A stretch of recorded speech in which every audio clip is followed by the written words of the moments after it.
కోమటిరెడ్డి నిప్పు చెయ్యడంట తప్పు. మంత్రి కోమటిరెడ్డి ఈ మధ్య పంచ్ డైలాగులు వాడుతున్నారు. హ్యామ్ రోడ్ల విషయంలో బీఆర్ఎస్ విమర్శలకు కౌంటర్ ఇచ్చారు.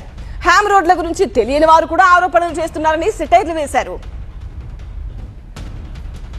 తెలంగాణలో హ్యామ్ రోడ్ల టెండర్లలో భారీగా అవినీతి జరుగుతోందని బీఆర్ఎస్ ఆరోపిస్తోంది. ఈ వ్యవహారంలో వేల కోట్ల రూపాయల అవినీతి జరుగుతుందన్నారు బీఆర్ఎస్ నేత వేముల ప్రశాంత్ రెడ్డి. హ్యామ్ విషయం కూడా పునరాలోచించండి. ఈ అవినీతిలో పాలు పంచుకుంటున్న ప్రతి ఒక్కరి మీద కూడా చర్యలుంటాయి. అది కాంట్రాక్టర్లు కావచ్చు, అధికారులు కావచ్చు, ఇంకెవరైనా కావచ్చు. మేము అనేక ఫోరంలలో దీని ఇష్యూని తీసుకుపోబోతున్నాం. ఇది నిలువు దోపిడీ, అడ్డంగా నిలువు దోపిడీ చేస్తూ ఉన్నారు. కాబట్టి ఈ అన్ని విషయాలు కూడా తెలంగాణ సమాజం, తెలంగాణ ప్రజలు గమనించాలని చెప్పి నేను కోరుతూ బీఆర్ఎస్ నేతల విమర్శలకు కౌంటర్ ఇచ్చారు మంత్రి కోమటిరెడ్డి.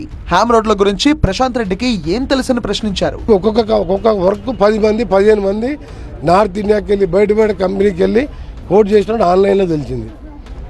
ఇప్పుడు టెక్నికల్ బిడ్స్లో వాళ్ళు క్వాలిఫై అయిన తర్వాత కదా ఎంత వేసింది తెలిసింది.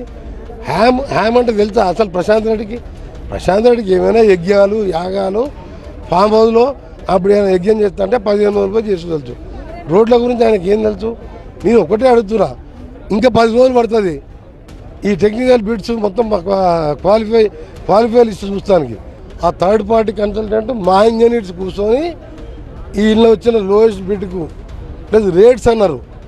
వాళ్ళు అప్పుడు వేసిన రేట్స్ కంటే ఇవాళ ప్రశాంత్ రెడ్డి ఇచ్చిన రేట్స్, ఆ రేట్స్ మేము ఎంత రోడ్డుకి వేసింది, మా కాంట్రాక్ట్ ఎంత కోట్ చేసింది, ప్రైస్ బిడ్ ఓపెన్ చేస్తే తెలుస్తుంది.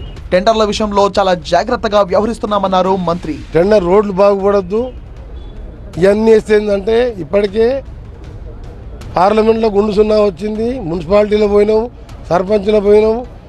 నెక్స్ట్ టైం మళ్ళా గవర్నమెంట్ కాంగ్రెస్ వస్తుందని. కోమటిరెడ్డి నిప్పు చెయ్యడు తప్పు అన్నారు ఆయన. కావాలంటే తన గురించి నల్లగొండలో అడగాలన్నారు వెంకటరెడ్డి. అయినా నేను కన్సర్న్ మినిస్టర్గా హామీ ఇస్తున్నా, నేను మినిస్టర్గా ఉన్నంత వరకు నాకు పదవి అనేది పెద్ద లెక్క కాదు. నేను నిజం నిప్పు లాంటిది అన్నట్టు నా గురించి ఎవరైనా మీరు అడగండి, మీరు ఎట్లుంటారో. నేను నల్గొండ ఎక్కడ ఉంటా, ఇప్పుడు R&B గెస్ట్ హౌస్ మొన్నటిదాకా ఒక సాయిబ్ ఇంటే కిరాయికి తీసుకునేవాడు. నేను అనుకుంటే ఒక ఇల్లు కట్టుకోలేదా? నా దగ్గర పైసలు ఉంటే పేదోళ్ళు తెచ్చిపోతాను నేను బయట. హ్యామ్ రోడ్ల విషయంలో అవినీతికి తావుండదని చెప్పారు రోడ్ల భవనాల శాఖ మంత్రి. బీఆర్ఎస్ ఆరోపణలను పట్టించుకోవాల్సిన అవసరం లేదన్నారు ఆయన.